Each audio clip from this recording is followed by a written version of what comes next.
Hi everyone, in this video I want to talk about the different covert indicators of abuse in a relationship, and not simply indicators of abuse but indicators of coercion or oppression that could be present in a relationship.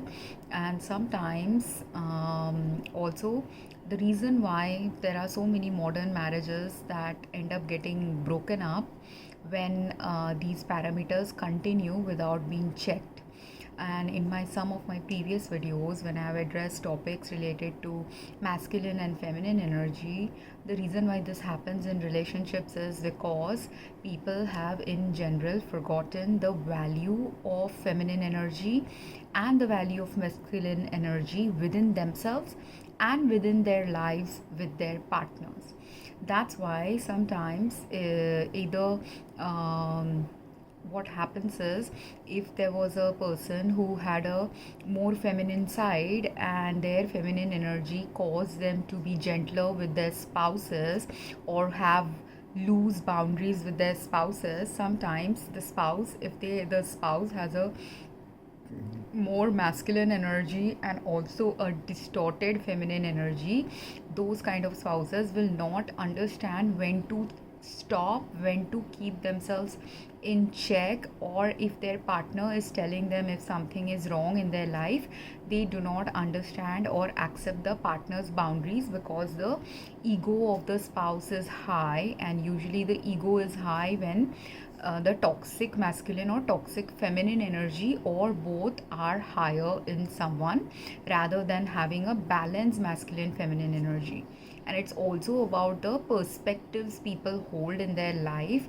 Sometimes certain perspectives that need to be shattered, need to be changed, but with the right partners you can't break or shatter those false belief systems if you have fallen through for the same toxic patterns that your parents or other people fall through.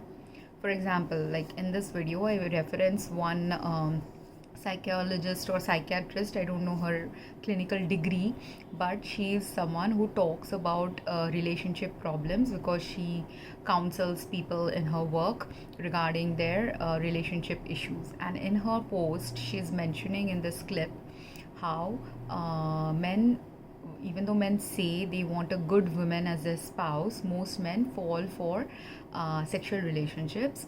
And those women who are willing to give them this kind of sex that the man wants, they are more willing to marry those kind of women than marry someone who is truly, like in general terms, a good woman or a balanced woman. And who is a balanced woman? A balanced woman, or even a balanced man, I have another video where this man talks about how men, if they want something from a woman, a balanced man will actually give the woman a choice that these are the things that he expects in his life, and then it's up to the woman whether she wants to accept it or reject it. And once she has accepted or rejected it, it depends on the two partners involved whether this is something that will be workable for them or not. For example, like if a man wants particular expects a particular kind of home life, and a woman expects a particular kind of home life, if both of them are in their balanced manner, masculine and feminine energy, and also in their authentic energy, they will both be authentic with each other that these are my expectations. And now some people, they can think like, oh, even if this is the X person's expectation, the Y person can think that I will change their mind later on once we are married. But even if you think like that, that is a toxic pattern to hold, because as it is, life will throw you some shockers in your life once you get married. But in the basic critical things that a person is telling, this is what they expect from a marriage, if you betray them right then and there, just thinking that I like this person, that's why I want to get married to this person, and I'll say whatever to get into marrying them or getting into their pants, is not the right way to have a relationship. And that's why many relationships can end up failing. Like there are so many men and women who have these discussion where before marriage they don't want to have kids, and both seem to be on the same page, but are they really on the same page is something people should critically discern, a discernment that many people don't hold in their life. Because I've seen couple of relationships, this was not related to children, but even with children, what has happened is, if partner X says they don't want children, partner Y, being too much in love with partner X, decides to go along with partner X, thinking that after 5 years, 10 years, or a few years down the line, they can convince their partner to change their mind. But that is a unfair and toxic behavioral pattern to hold with your partner, that simply because you're having a grand time with them or enjoying some lifetime with moments with them, doesn't mean that it makes you the right partner for them, if in your mind and in your mindset you actually truly do not believe that you don't want kids, and you truly believe that in the future you can convince your partner to have a kid. So that is a very false paradigm, and based on that false paradigm, if you marry and then after getting married for, and you know, most of the time the men who will have these kind of paradigms, if women say they don't want to have children and a man says goes along with it, the man who will be going along with it will be going along with it because he is entranced by the illusion of the woman, the good looks of the woman, or the sexual relationship that they have, or the friendship that they have, or the emotional connection that they have. And sometimes all of these criteria that they are thinking they have with their partner may be a complete illusion. They actually do not even have that with that partner, but something in them falsely convinces them that this is present in the person, because sometimes people also have this false illusion of seeing something in a partner that they actually don't have, because sometimes you're analyzing or estimating someone based on how you think about certain things in life, but the other person may not think. If you are the flexible kind, if you are the easygoing and adaptive kind, maybe for you, if today you decide that you don't want to have children, but if 5 years down the line some situation arises and you feel you want to have children, you are the kind who is adaptable and changeable and are okay with having a child a few years down the line. While right now it might be true for today that you don't want a child, but 5 years down the line it will also be equally true for your personality to want to have a child. Whereas there could be another personality type who is a very set personality type. So you have to understand and perceive what kind of personality type are you marrying. That personality type who is a very set personality type, for them, if they have said they are not going to want to have children, it is a firm decision. They really do not want to have a child. And in order to understand and gauge whether they are the set personality type, or maybe they have had life experiences, like maybe they were raped in the past, they have too much trauma from the rape, that's why they do not want a child. Or maybe currently it is also possible that person also could have the thing about having a child. Maybe 10 years down the line they might think about having a child, but they want 10-20 solid years of career life. So maybe that's why they might be saying they don't want a child. So say you are in your 20s, your partner is also in her 20s, and she's saying she wants to not have a child. Maybe from 20s to 40s she might be very fixed that I won't want to have a child. And afterwards maybe she might be fluid, you don't know. But in order to know these things, is she like a complete never going to have a child, traumatized person who has a lot of problems, that's why it's biologically also necessary that that trauma doesn't get transferred to the next progeny, that's why she knows firmly within her belief systems that if she has a child it would be a problem thing, that's why she doesn't want to have a child. It could also be so whatever is the scenario, if you don't discuss this with your partner, then you are actually just basing your analysis and basing your judgment on just simply whatever is your personality type and not your partner's personality type. Then already you have failed at the first stage of gauging whether that partner is the right partner for you. And likewise this other person also, if they are also very fixed or not fixed about having a child or any such similar issues which are bone of contentions in partnerships, again you have to do the due diligence of asking deeper questions, being more authentic, being truly authentic with a partner, in order to realize whether they are really the right person for you or not the right person for you. And when people have already been traumatized by past relationships, it could be relationships from their childhood and parent days, it could be friendships that could have betrayed them, if it could be some ex-girlfriends or boyfriends that could have betrayed them, whatever is the reason behind all the past things that led them to become more careful, in every past experience of betrayal is actually the journey of who you become. And you become a critical thinker only when you have sometimes fallen also for the non-critical thinking aspects of relationships. The reason why I'm able to make all these videos about critical thinking, toxic femininity, toxic masculinity, imbalance in relationships, imbalance in betrayal traumas, and misperceptions in relationships, all these concepts I'm able to discuss deeply because I have myself lived through those experiences where sometimes I have been the villain, sometimes I have not been, I have been the victim, sometimes I have been just a neutral person in that journey where I was neither the villain nor the victim, but certain things simply just manifested the way they were supposed to manifest. So whatever it is that manifests in people's lives, people don't realize, but the amount of toxicity sometimes they're attracting in their life, or drama they are attracting in their life, is based on their lack of incapacity to be authentic, lack of incapacity, and the incapacity, not lack of, like lack of or incapacity essentially, to authentically either talk with your partner in the right way about your future goals and be vulnerable about what you are expecting from your future. And also when you live in too much illusion about your partners and you're not seeing them for who they actually are at this moment.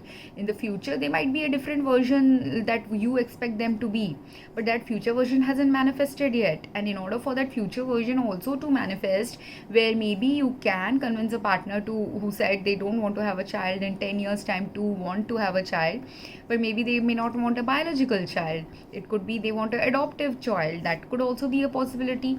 Whatever is the middle ground, middle possibility, true possibility possible between partner X and Y, that middle ground, true possibility, authentic possibility, workable possibility between the two partners can't manifest if both of them are partly hiding things or completely hiding things, or partly or completely delusional or living in illusion about who their partner is. Because there are so many people, if I don't want to have kids right now, maybe I want to have kids 10 years down the line, I want that discussion with a partner. But if I don't get a partner who is even ready to talk about these topics, I will be frustrated in that relationship, and eventually somehow or the other that frustration only will lead to that relationship breaking apart, either before marriage or after marriage. If it is before marriage, your saving graces, you don't have to go through the legal paperwork. If it is after marriage, you have to go through the painful process of some of the legal paperwork, financial paperwork, joint life merge. And the longer you stay in a toxic relationship or mismatched relationship or misaligned relationship, the longer it will become either toxic, abusive, or neglect filled and betrayal trauma filled, because you will keep expecting your partner to be a X way based on your personality type, but you've never done a due diligence analysis of the other person's personality type or other person's core inner soul desires and nature. So you are constantly getting disappointed. Why? Because you are constantly not seeking the right solution, so you will naturally continue to get disappointed. If you know your partner is never going to have any kids and you are not ready to accept that reality, you have been given that verbal or written or whatever communication was provided to you before you married them, and you keep holding the false belief system that they will change. Who is betraying in the relationship? The person who's holding the false belief, or the person who straight away told this is not possible for me to do? And why it is not possible? If you don't examine, and after examining it you don't find the right solution related to why it is not possible, then also you will never find the middle ground also. If in case there was some 5% potential for that partner to have a child 20 years to 30 years down the line, Like say someone's career is in stake, they want 20 years of good career, then they might think about a kid. So 20 years down the line you will have to address it. Are you okay living 20 years without having a kid? If your soul is calling for you to have a kid, then should you be with this partner, or should you try to be brave enough to leave this relationship to be with a partner who doesn't want to wait 20 years to have a kid? If the partner is ready to have a kid even maybe 5 years or 10 years down the line, but because they have some sexual problem, health problem, and they are ready to have a child, but they are only ready to have an adopted child, are you ready to be a adoptive father? If you aren't, again they are the wrong partner for you, right? So middle grounds are possible, but realistically understanding what is the real middle ground possible, what is the impossible middle grounds, and if that impossible middle ground, if there is no middle ground at all, are you ready to continue that relationship, is a analysis you should do sooner than you the more you delay, the more grief and anguish and pain and betrayal and trauma and abuse and toxicity will continue onwards and onwards, and it doesn't end, and both will be hurting each other in some subtle ways to covert ways to overt ways. And this is where people have to take the agency of understanding, where they are responsible for their own trauma, where their delusion, illusion, false perception of someone, incapacity to have the honest, authentic dialogue with someone, all of it leads to their future misery with a partner, or even present misery with a partner. I have also seen some videos of these people who are in all these multiple partner relationships that I cannot even imagine having with anyone. And there are people who will, marry one person, or not even marry. They just don't want to marry people. They want multiple partners. They want open partnerships. And I literally saw a video of this guy who's agreeing with the multiple partnership thing for the girl because he's very interested in the girl. But this girl, while she is busy exploring her life and she has set her boundary that she's not going to marry, she wants to explore multiple sexual relationships, she's doing that. But this guy, because he's so enamored with her and all, he's following her around. But you can genuinely see in the expressions, in the way he's like, his subtle body language is showing he's not actually happy having the polyamorous relationship, and he's likely not even exploring polyamory, or occasionally only exploring it while she is beautifully exploring it. Whatever is her choice, this guy, if he doesn't wake up to the reality that polyamory is not something he actually wants, he's just getting pulled into doing it because this girl wants it. If he doesn't wake up to the reality that that is not what he has come on earth to experience, and he's just vicariously experiencing what she is experiencing simply because he fell in love with her, that is a lack of self-respect, that is lack of that is a lack of authenticity with your own self, that is betrayal trauma you're adding to your life based on your incapacity to understand your own inner core nature.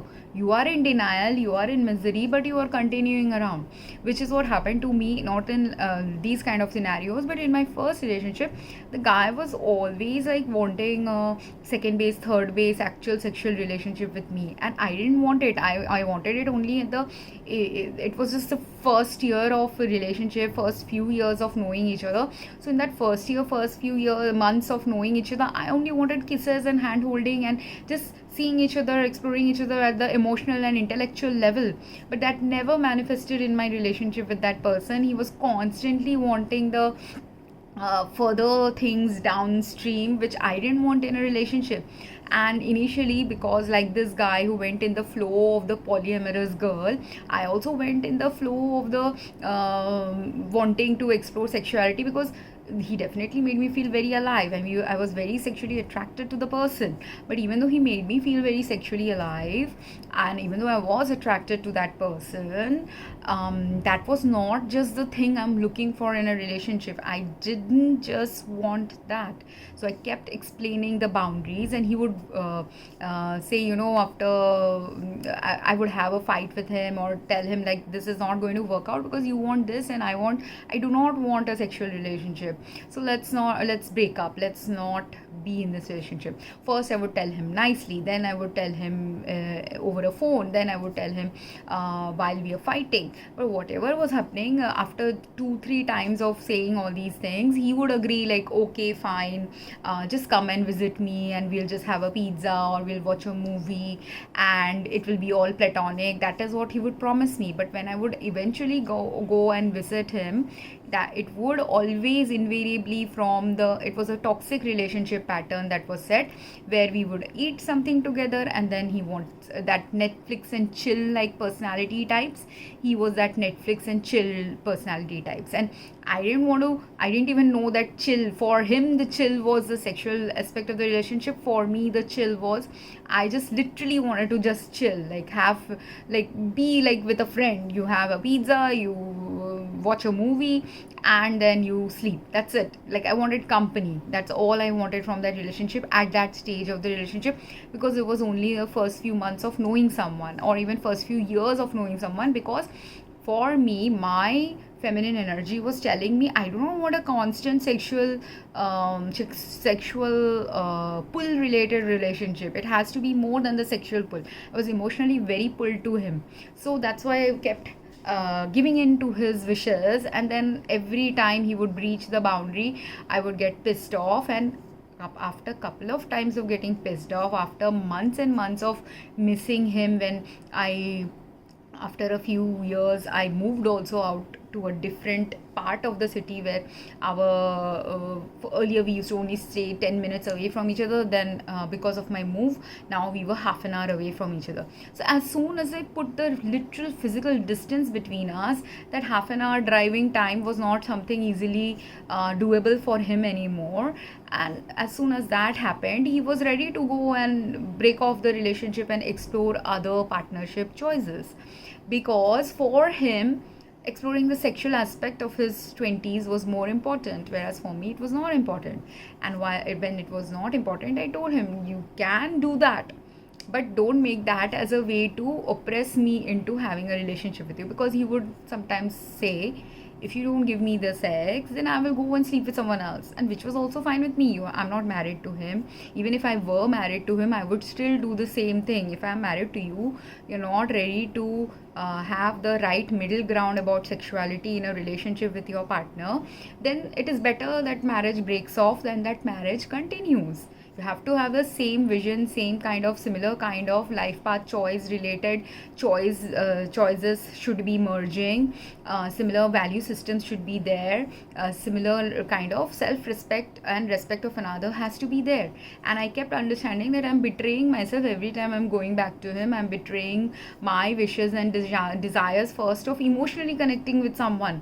I may be feeling emotionally attached to him, but if he is not expressing his emotional attachment, if he is not showing me the worth of because any woman who is a good woman now, like how she mentions in this video, those kind of women who really want a good relationship, good quality relationship, good balanced relationship, can't make the relationship simply about sex, can't make the relationship simply about gaining something from someone, can't make the relationship simply about just emotional connection with someone. It has to be a balanced, multi-spherical aspect of living with them. And at that time when I was in my 20s, I wanted to be a mother also. So if I want to be a mother to a child, would it be fruitful if I have a husband who's like every day wanting sex? Will I be able to be a good mother if I'm constantly only sexually abused and used? And because his sexual things were very unending, it was like a gateway drug, like in addiction related videos that I have posted. There are like these gateways, like men want, if you allow them to kiss you, they will kiss you, but they want to go another step. Then from that another step, they want to go to another step. From that another step, they want to go to another step. So if you allow them also to have sex with you, then their next thing will be, he's not satisfied with simple minor third base stuff or fourth base stuff. He's not okay with it. He wants the next one, and not just fourth base. If you really, I could see that was his personality, that if I sleep with him, then it will not be simply about just ordinary man-woman sex. Then he wants the next level sex that he watches in porn, next level sexual lust, next level sexual desire. And he was constantly in that spin of sexual lust related stuff. Now, as soon as I left him, he dated other girls. He got to sleep with other girls who were okay with it, because I was living in US. So obviously in US, dating and doing these things are not immoral or illegal. So many people do it. So he found those girls who were ready to sleep with him. He also found a girl who was ready to play mind games with him, because he was a mind game oriented person also. So finally he found that girl, and he also married that girl. But as soon as he married that girl, same problem arose with her also, because if you don't know where to put your sexual desires in check and where to be balanced in your sexual desires with your partner, even if your partner keeps telling what you're doing is a violation, you're not understanding it, eventually she had to file cases against him and restraining orders against him and things like that, because he's not ready in a marriage. And she has every right to do that. Outside marriage also, with the place I lived, I could do that, but I didn't want to wait to become a victim. Before becoming a victim only, I left that relationship. I don't want to sit and wait and be abused and beaten or sexually assaulted or sexually molested. Already the way he was touching me is not something I wanted in the relationship. So I was said no to it. I do not want the way you want me to be in a relationship. Is not what I want to be in this relationship. So, and later on, much later, like almost 20 years later, after this relationship had broken, now I realized that I'm also a demisexual.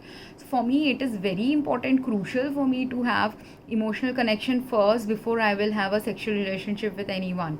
And even in that emotional connectivity, if that emotional connectivity also gets broken or is of again misaligned levels, I cannot, sex is not the important goal of life for me. So like that, there are many women who are like that. Sex is not the important goal of life for many women. All women, most women are going to be like that in the future, because earth has 8 billion population now.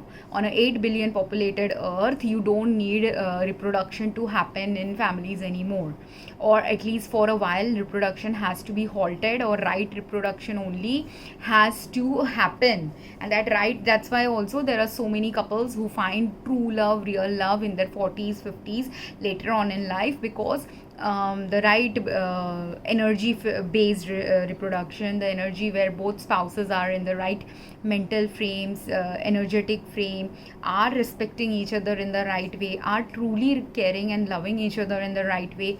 All these things need to manifest on earth eventually for a while, especially until our population gets in the right level where earth can sustain the right level of population. Until then, that's why only wars are happening, national calamities are happening, pandemics and epidemics are happening, because globally, because it's unsustainable to have a healthy earth with the kind of population and the kind of mental health problems, social health problems, incapacity to understand the right balance of masculine and feminine energy in our lives.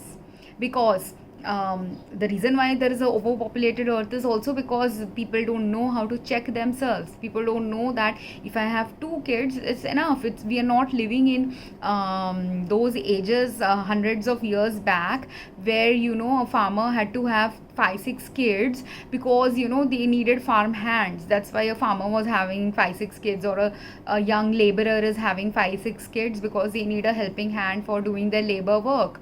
Or even a big family, rich family, is having 5-6 kids, because in those times the diseases were so prominent that people used to die. And so even if you had 10 kids, biological kids from a spouse, out of those 10 only 4 will survive. Many of them will die because of whatever diseases were going on at that time. So at that time, having 10 kids and then a few of them dying, because of which God gave you these many kids. And also there was a purpose, like if you had 10 kids and 6 of them have died, you were meant to learn a life lesson from those deaths.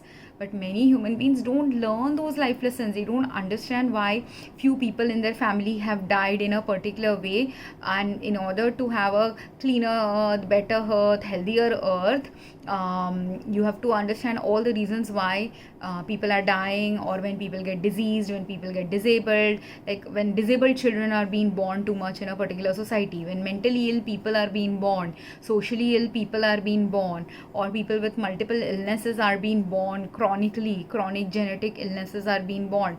There's a reason. There's something going wrong in the way you lead life that is leading to these congenital diseases, that is leading to a disabled child being born, that is leading to a mentally or socially ill person being born. And everything is present in it. Starts with the sexual energy of the two partners who are mating with each other, but it doesn't simply end there. It is the sexual and other energy that you hold in your life when you're leading a long-term life with a person. A person becomes socially ill when for years and years, decades and for decades they have continued to foster a socially ill environment in your relationships, where maybe a woman's desire was not, or when a woman is saying no to sex in a marriage, outside marriage, whenever she's saying no, it has become a toxic pattern for certain men to think that when a woman is saying no to sex, she's evil and I don't want to be with her, she's a bitch. And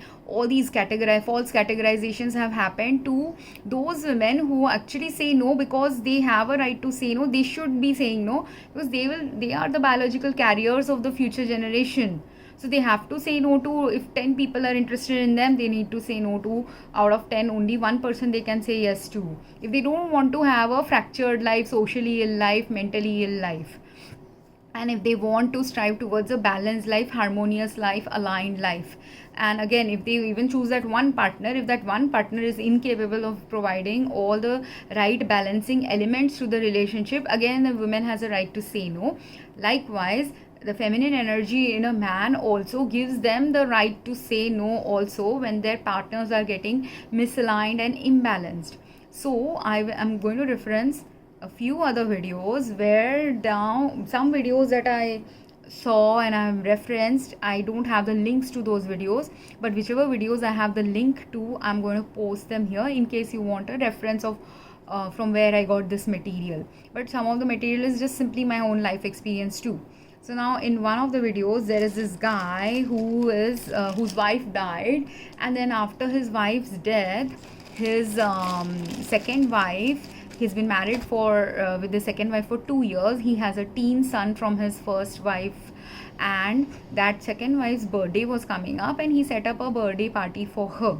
Now the teen son, because he loves his step mother, or even if he doesn't love her, let's say he is grateful to having a stepmother, he made a gift for his stepmother.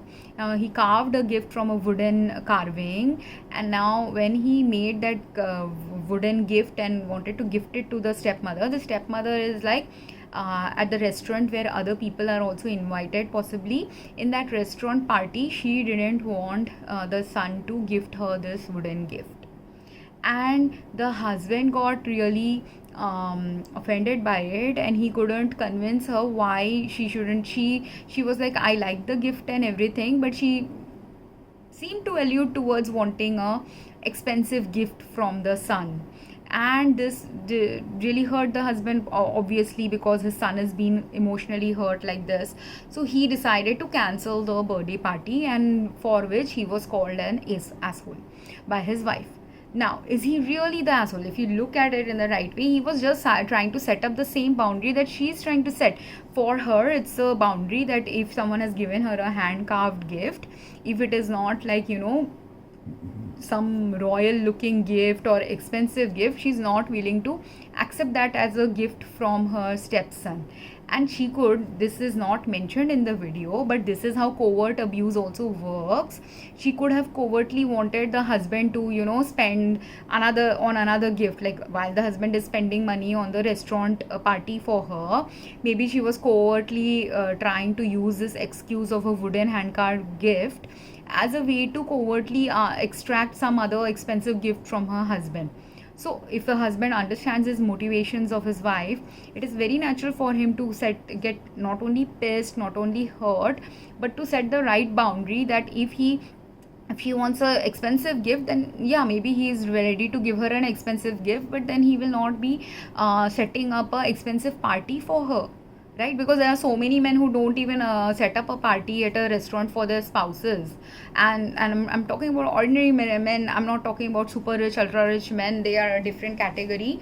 So but in a normal person's life, who is a normal average human being, who is not ultra rich, or who is even in the below average income level, for all those people it is very much a thoughtful act if a man is setting up a big party, is going to pay for the, I'm assuming he was going to pay for the party, that's why he had the right to cancel the party, because he was funding the whole thing, where she's hardly chipping in anything for her own birthday party. So it's his call if he wants to.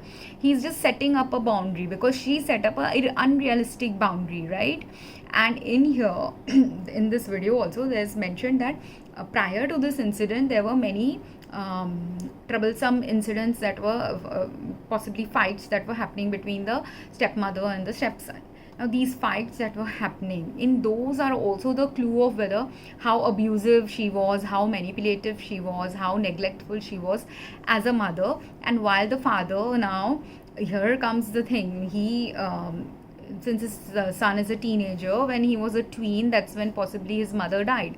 So during that time the father possibly went through also a couple of years of grief before he might have started dating someone. Then after dating someone he got married. So it was possibly a 5-6 years of journey of him letting go of his wife who has died, then thinking about his life with his son and thinking it would be great for him to have a stepmother. And that's why he went and married whoever he married. But at the time when he is marrying this woman, some women are very diabolical and very manipulative, and that's where this sexual thing related thing that is coming up, that the psychiatrist is talking about. Her name is Sadia, I think. What she's talking about, where men fall for the lust of a relationship. Like this guy in his first relationship, maybe that lust was not there so much, or it was a ordinary relationship of 10-12 years with that first wife. But everyone gets tempted sometimes by their sexual desire and sexual lust. It can happen to any of us at any age. Some people experience it in their teens, some experience in their 20s, 40s, 50s. Wherever is when we are at our vulnerable, that's when the darkness can try to consume us more or lead us astray. So in that darkness of when he has lost his wife, in that darkness after grieving for his wife, when he's lost as a father, because two parent child raising is very different from one parent child raising. So when he has gone through that experience of a few years, and then he decided he needs a partner, and then when he's trying to date someone, it's very easy, because he's in a vulnerable state, for any woman to manipulatively show to him that she is going to be a great stepmom. It's very easy for some women to fake it. And now he had to discern at that time, like he being a single dad and responsible for a child, had to inculcate that discernment of which woman is faking it, which woman is just wanting to get rid of whatever lifestyle she had in the past, and that's why wants to marry him, and would be ready to do anything to marry him, like anything sexually, anything to entice him into getting married to him, whatever, because some women are capable of doing that. And that is how men, even though men want good women, they don't discern the good women, because a good woman is never going to do this, or very very rarely a good woman might flirt with you, but that's it. She's not going to sit and manipulate and overthink or over plot and plan and calculate to get this man. No, you either are there with me or you are not there with me. That is what a true good balanced woman should be doing. A self-respecting woman will not do all the stupid coy things. If you have read some of these or heard some of these videos of Matthew Hussey, he talks about all this crap about attracting a man and this and that. Which woman wants to do that? That woman who is manipulative, inauthentic, that woman only will go and attract, want to practice these things that Matthew is talking about. Some of his things were right about women gaining self-respect, but in the later half of his videos, instead of women gaining self-respect, some of his material has gone completely wrong into manipulation of a man. And many men do get manipulated the same way, and that is Matthew's fault. That's why he gets manipulated and he likely attracts also very manipulative relationship as a result. And when he attracts manipulative relationships, he knows nothing better than those manipulative relationships. That's why he thinks it's very amazing if a woman approaches him. Any woman can approach another guy, but any woman can approach another guy. Any woman can also give you the blowjob, this, that, whatever sexual desire crap you want. Any woman can do that. But after any woman doing that, out of those 10 women who are doing and ready to do that, only one of them will be really worthy of being your life partner. But most people don't realize, or none of those 10 people are actually the right partner, especially if you're getting too much into the sin of the flesh, too much into lust. If you are meant to have a life purpose where you have to focus on other things in life, and you're completely just immersed in the sins of flesh and lust and sexual desire, are you going to have a different kind of life? You might tell, I want a loving wife, a caring wife, a balanced wife, a aligned wife, but you are not choosing that wife because you're letting your desire choose that wife for you. So are you ever going to find that wife that you're looking for in the woman who only gives you the basest low vibrational needs of your manliness or whatever you are seeking in a woman? And which is what happened. Definitely 90% true of this guy who's married this woman, and in 2 years he's finally realizing that she's a manipulator. She's manipulating him into getting a new gift, even though his son has given a gift. Whatever it is, he is slowly waking up to who he has married. Now it is up to him, based on what interaction she's having with the son, how she's behaving with the son, how she behaves with him. It's up to him to decide, does he and does his son deserve such a stepmother, or is it better off for him if he gets divorced from such a woman, or is she just a borderline little bit selfish woman because she is young and immature, and there is an open leeway to having a better quality relationship with her, which I highly doubt actually, because I don't know, my instinct is saying that this marriage should fall apart. But that's up to this guy. If he doesn't understand it, even if his son is realizing it, his son can only feel hurt. His son can only maybe possibly have occasionally a fight with his stepmother when the stepmother is being unfair. But the reality of what this man attracted in his and his son's life will not even, this is like the first low initial stages of the red flags that have manifested in this relationship. But the true red flag, the too low vibrational thing, impact of the low vibrational relationship will manifest actually in, and suppose this is a very sexual relationship, he's also distorted the energetic atmosphere of his family life. Meaning, say he had a very respectful sex and balanced sex or aligned sex and love filled sex with his first wife. At that time the boy didn't get wrecked with sins of flesh and sexual hormones related problems.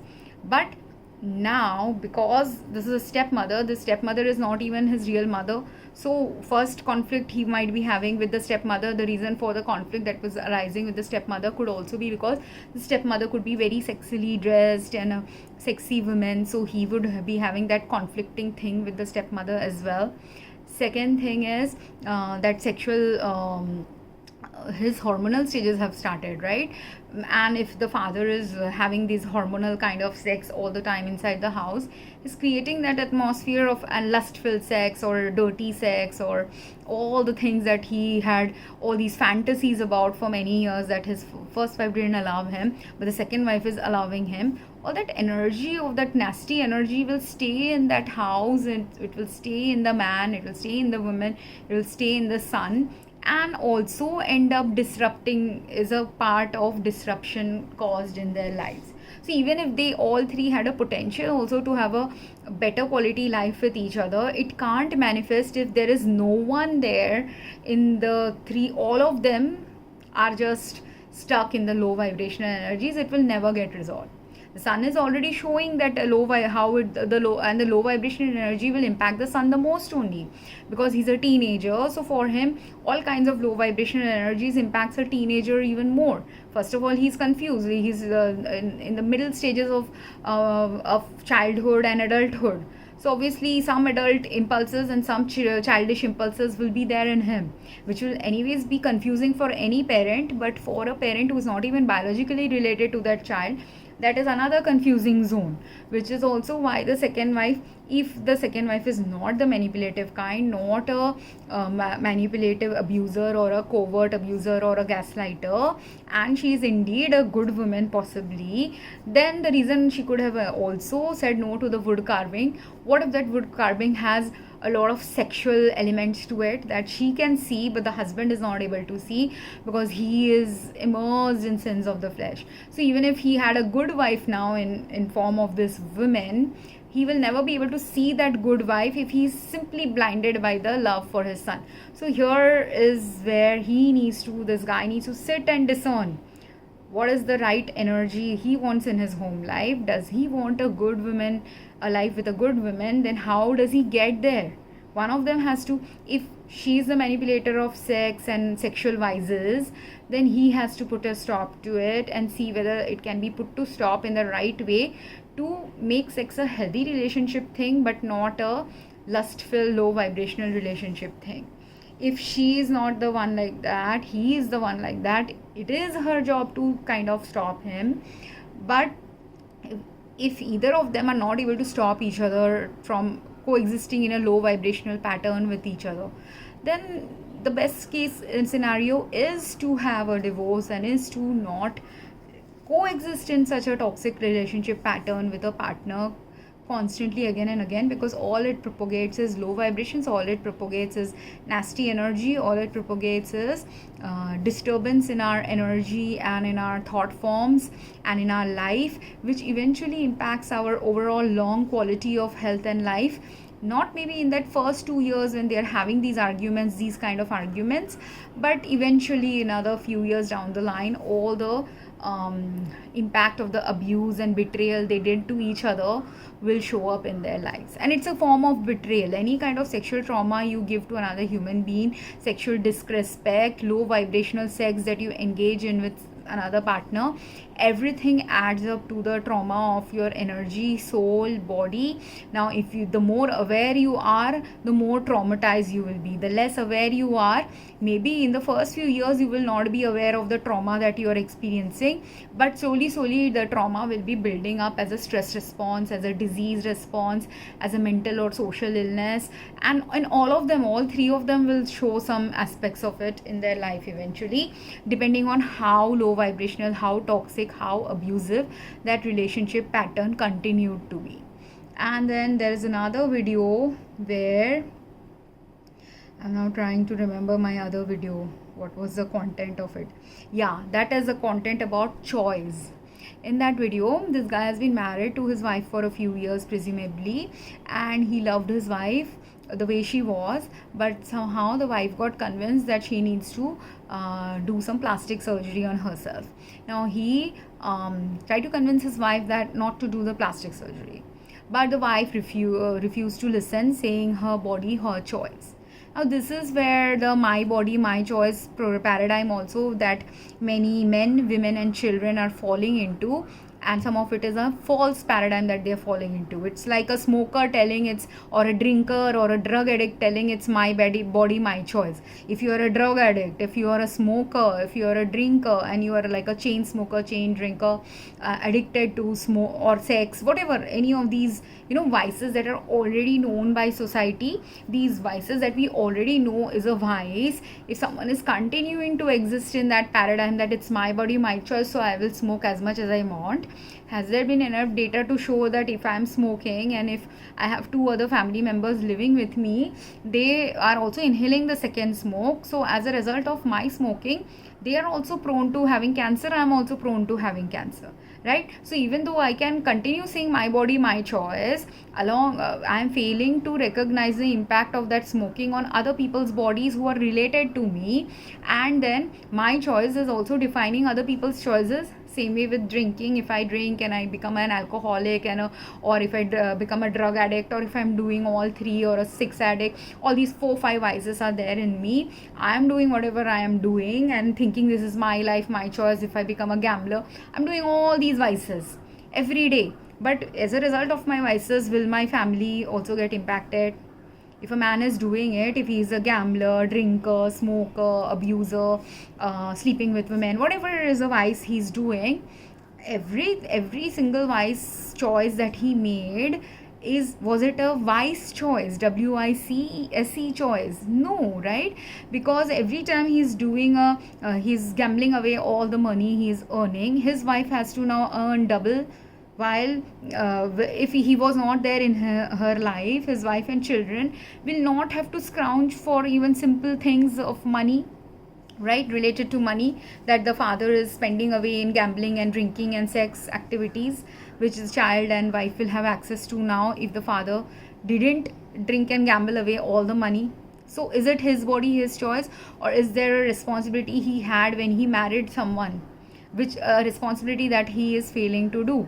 So like that, it is very easy for us to understand when someone is having an addiction, and because of that addiction they let go of everything else in their life, and because they have let go of everything else related to their responsibilities, we can easily see the overall impact of that, their body, their choice, their life, their choice angle.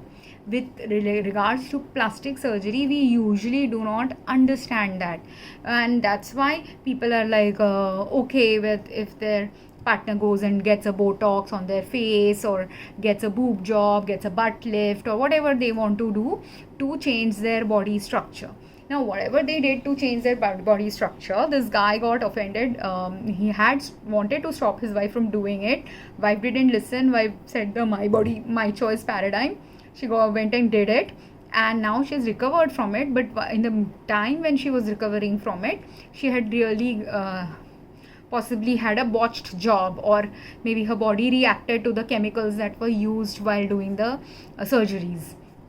Whatever happened, right now he is finding that his wife looks like an alien, and he's not being able to connect to her sexually anymore. He's having a hard time, and eventually, if you oppress having a hard time like this with your partner, how much ever you oppress, one day it will come out. You can't, if you're an authentic person, you can't stay inauthentic with your partner. And he had authentically already told her that he didn't want her to change her body. But who was insecure? She was insecure. If she was secure in her relationship, she wouldn't have even got to think about changing her body type. Let's say she had a thinner body type and she wanted a higher cup size, higher butt size, or her face had started aging a little bit and she put some injections to make the wrinkles go away in her face. Whatever, all these three are possibilities, right? And because he also said that his wife is now looking like a valley girl. Now a valley girl is what? Someone who's like a Hollywood movie star with great boobs, great butts and all that, right? So he's not liking that about her. So if he was wanting a wife like that, wouldn't he have married a wife like that?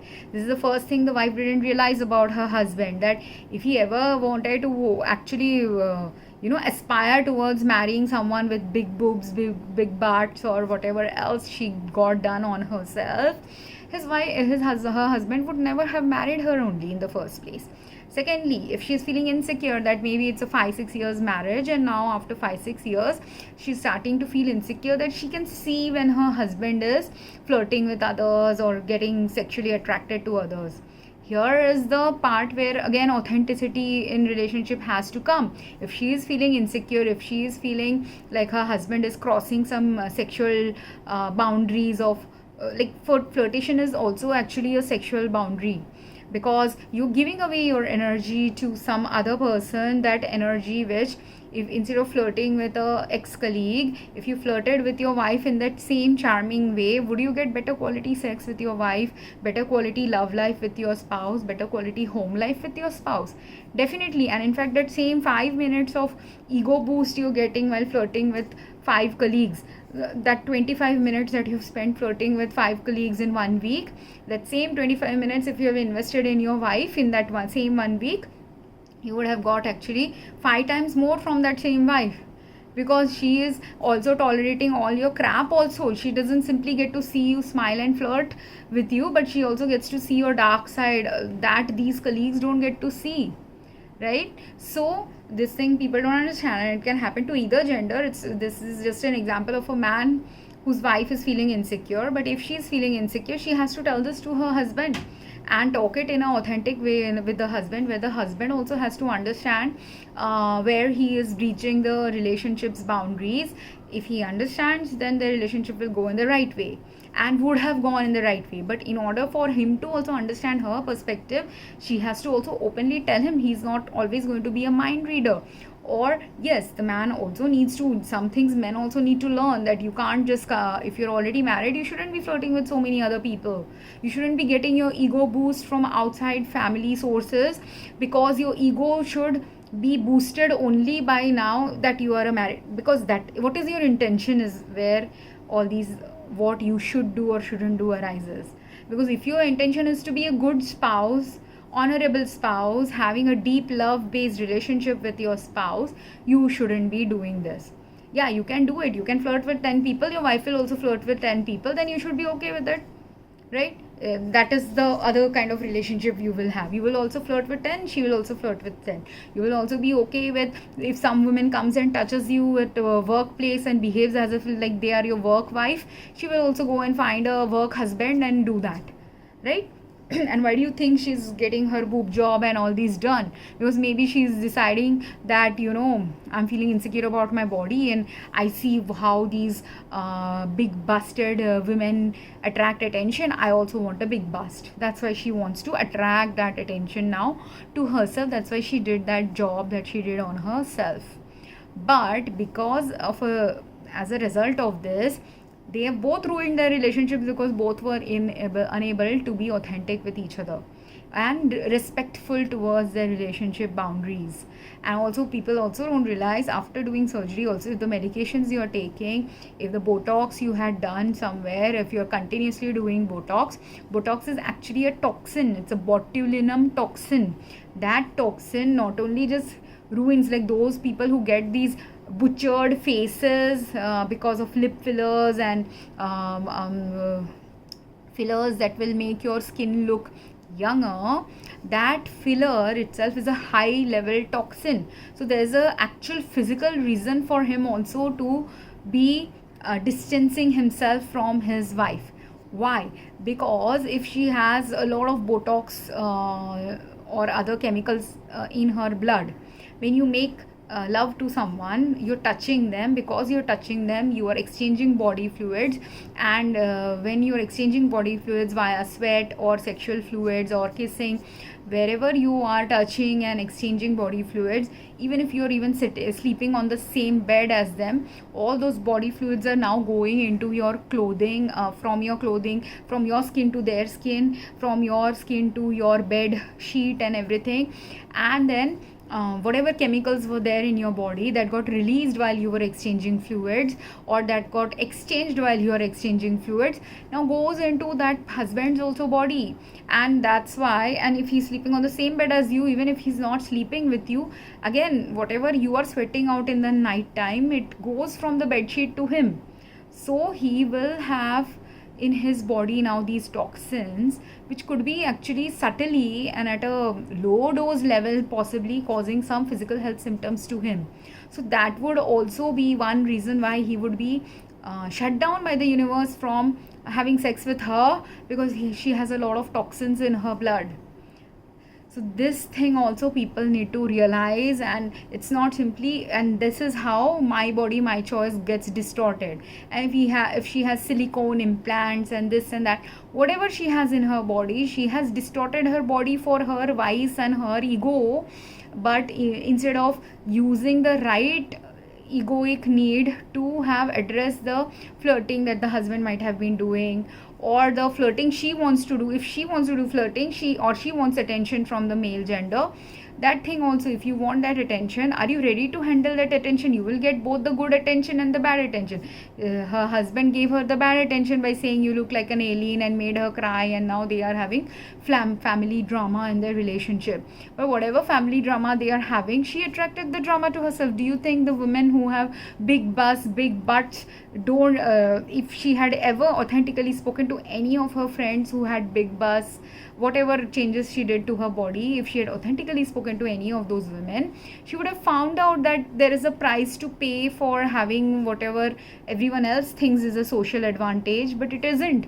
It isn't great. I have the big butts and big boobs, and I know that it is insult the way men look at me, the way men want to look at me, the way men want to desire me. I don't want that attention from them.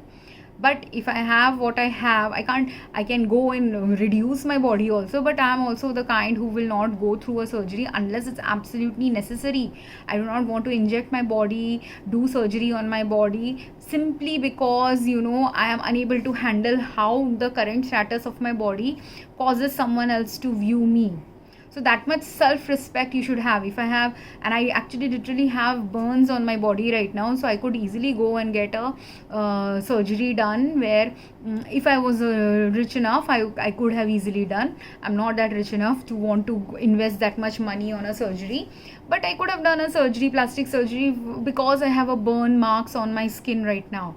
Burn marks which are not going away, which looks really ugly, but I'm okay with it, because again, accept yourself as who you are. If no one else is anyways having any problems with how I look, why will I go and change? And especially if I am married to someone, if my partner doesn't have problem with my looks, that's stupid mentality. If you want to change yourself, if your partner also doesn't have a problem, and if you are having a problem, you have to understand where to check yourself, where to balance yourself, where to realign yourself.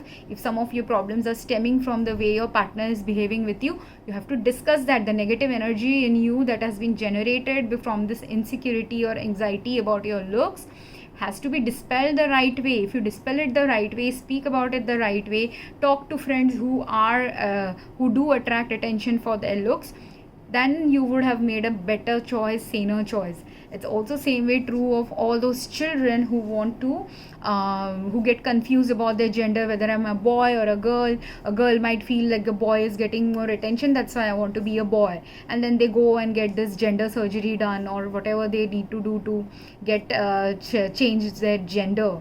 But these discussions also, I think people should be having about their body and themselves way after 20 years of age, 25-30 years of age, when they have earned enough money, when they have lived enough life to have a true experience of what being in the body of the boy also is supposed to be. You are maybe as a boy getting some experience that you don't like, that's why you want to be a girl, but maybe you were meant to be a feminine energy holding boy, but you didn't value that feminine energy in yourself. That's why you decided this feminine energy is only appreciated in girls, that's why I want to be a girl.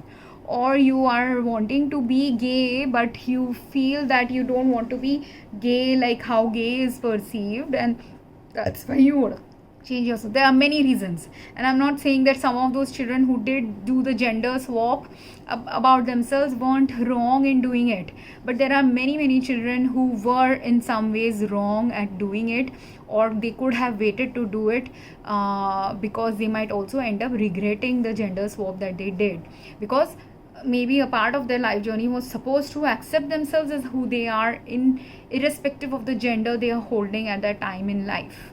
And they were meant to possibly become a masculine feminine energy holding balanced gender, one gender person, or a neutral gender like person. But in order for them to come to that conclusion of what they are meant to be, you have to have enough maturity and life experience, and at least life experience till your mid-20s to 30s to figure it, rather than butchering yourself at 18-20 years of age, which many psychiatrists or even though there are many rules and regulations to ensure that a false surgery doesn't happen or a manipulated surgery didn't happen, despite that, or false perception holding belief system didn't cause someone to have these surgeries, what many of these children who are confused about their body and gender and gender's role in life might also need is actually therapy of the right kind, not the therapy that approves the surgery, but a therapy that understands what is the problem in this child's life that is causing them to feel this out of place from the gender that they have. All those things are very necessary, I feel, in life to for any human being to decide on changing their body into a different body type, changing their gender into a different gender, thinking that they should change their body and gender without making the informed choices. And if you haven't really made the informed choices, this husband, how he spoke to his wife, you will attract those kind of speech from people. The husband is doing you a favor, because the world might be thinking the same thing. What have you done to yourself when you were looking so beautiful in the past, or we loved you the way you were looking? Many other people might be thinking. The husband is only a culmination of many other people thinking this about this girl, possibly. So before doing and I always feel any of the heroines who have done nose surgery, boob surgery, whatever surgeries they have done in their body, and mostly women only do it, but sometimes men do it when they are doing this gender swap. Whatever surgeries you have done to change yourself from the past, sometimes is a futile thing. You've just added one additional degree of mask and illusion and layer to yourself that you didn't need to add to yourself, because there's always a higher purpose to how you were meant to be on earth in a particular way. And before being born, actually your soul knows that you will have this ugly nose or ugly boob or something that will not be as fascinating as everyone else's. But why should your identity be just held by that nose that someone is making fun of, or held by that boob that someone else makes fun of, or held by whatever else you think you don't have that someone else has? Why shouldn't that other person have that privilege? Because you also have some privilege. You're just failing to recognize your own privilege when you focus too much on the one thing that you feel is unprivileged about you. So I hope this video made sense. And in all these scenarios where people are having these kind of conflicts with their spouses about my body, my thing choices, you have to understand there is more to the tale than your body and your choice. In many cases, in most cases, even for a child, when a child is deciding to change their gender, it's a big adjustment for everyone else related to the child. So did you go and do psychological therapy for the other family members? Because other family members also need the therapy. Like for them, they had this sister and now the sister has turned into a brother. It's a problem zone. What about the therapy for other people? And if you are deciding my body, my choice, you've not thought about why you came as a sister to the other siblings that you had in your life. Why you came as a daughter to the mother you have, father you have in your life. Why you were a granddaughter and now you want to become a grandson. Are you ready to take the responsibility of the grandson? Then fine, do it. Or ready to be the brother to those people? Then do it. But there are so many people who, without even changing their body type, can be like a son to their parents, can be like a grandson to their parents without switching from a girl to a boy. You don't need to butcher your body to be a more masculine energy holding person if that is what your soul was calling you to do. So these kind of thoughts, and vice versa, if someone wanted to become a more feminine energy person and you thought like, okay, let's say you love cooking and doing many feminine activities, why do you have to change your gender to focus on cooking and feminine activities?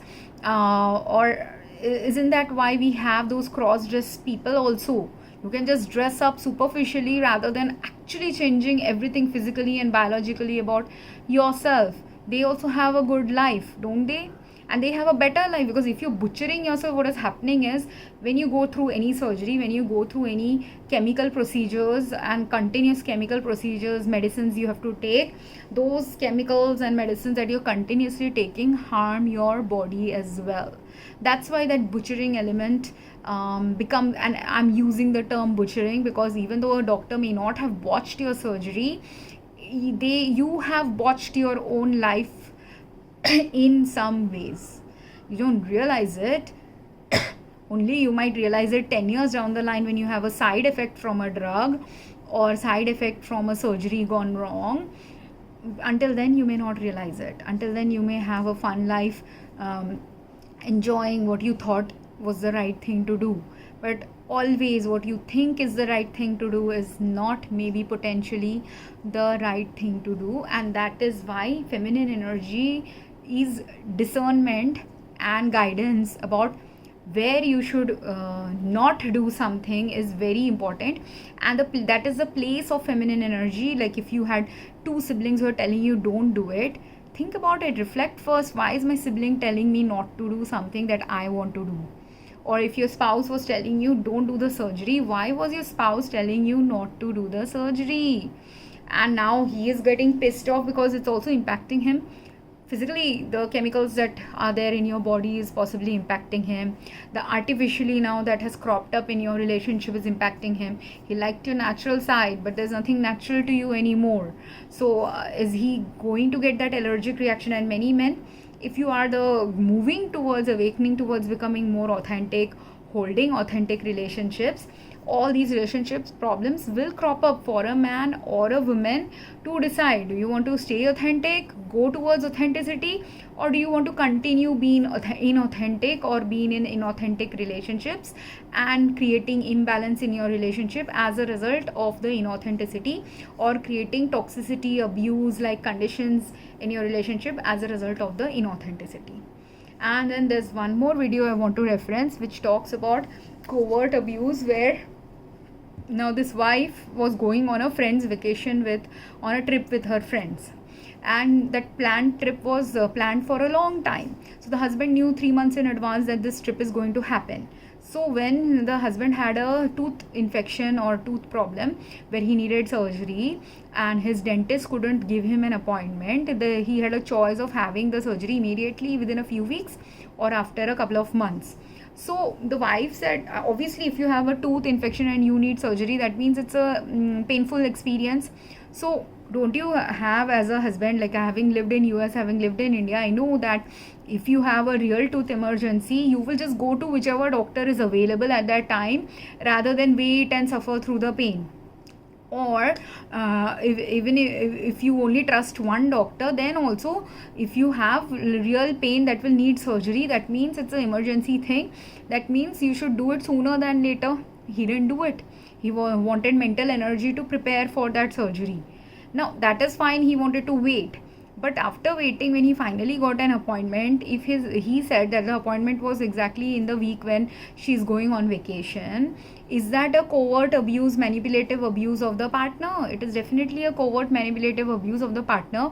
Because the partner then, when she went with her vacation, went to the vacation, and the boy's mother had to come to help him out. At a time he is complaining to the mother, or the mother is alluding that the wife was being unfair and uncaring towards the spouse. But was she really unfair and uncaring?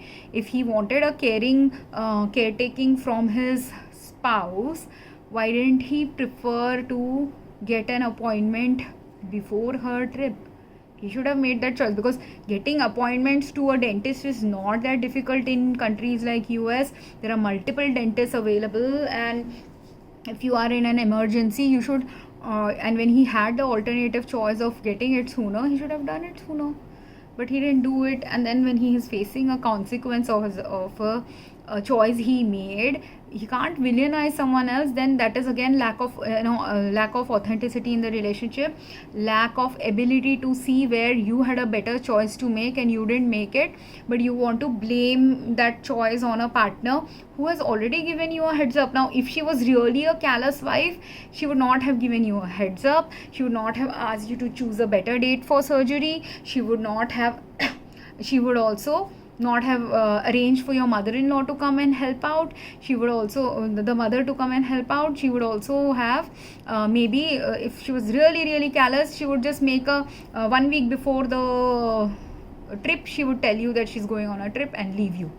That is what a true callous, uncaring, selfish wife would do. But she's none of them. She's not making a last minute trip. She's not doing the trip deliberately on the week you have surgery. Then you can consider her callous. If your surgery was scheduled first and she knew about it but planned her trip the same week as the surgery. But again, this is an optional surgery. So for an optional surgery, the trip is not an optional trip, because if you are arranging, if she was only going on a solo trip, then also it is possible for her to cancel her trip. Will he pay for her next expense though if it is a solo trip? because there are so many men, they will not pay for anything the wife is doing for themselves, and expect the wife to cancel their trips and everything. But then if she has invested thousands of dollars on a trip, is she ready to compensate her for that trip? And it is not a compensatable trip, because she was going on a trip with her friends and family, so a lot of people were involved in that trip. So she's not going to have that experience again of spending time with these number of group of people. Whereas for his surgery, if he wants his wife versus his mother, he had a choice. She didn't have the choice. But in that, if she gets to be villainized by the husband unnecessarily, then that is a problem zone, and this marriage also needs work. So every marriage needs work, and false victimization doesn't work when you had other choices, then you are a false victim. If you have different alternatives, you become a false victim. If you had only one choice, and at that time someone made a wrong choice, that is the only time you are a victim. And this discernment also people sometimes don't understand. So gaining that discernment is very necessary, because then only you can have healed relationships with people. Because otherwise this will continue a toxic pattern where he will keep blaming the wife for ditching him, when he's making the choice all the time for putting her in a precarious situation where she doesn't even need to have these two choices. She will one day decide, I don't need this constant mind games where you are making me choose. I'll just choose what is better for me. That is what in this marriage, this woman needs to walk out of this marriage, if she has the guts and self-respect and self-care to walk out. And if this husband has made it a pattern of victimizing himself and villainizing her, when he has a choice of not having done either to their relationship. So I hope this made sense, and if you have any questions, please drop a comment. Thank you.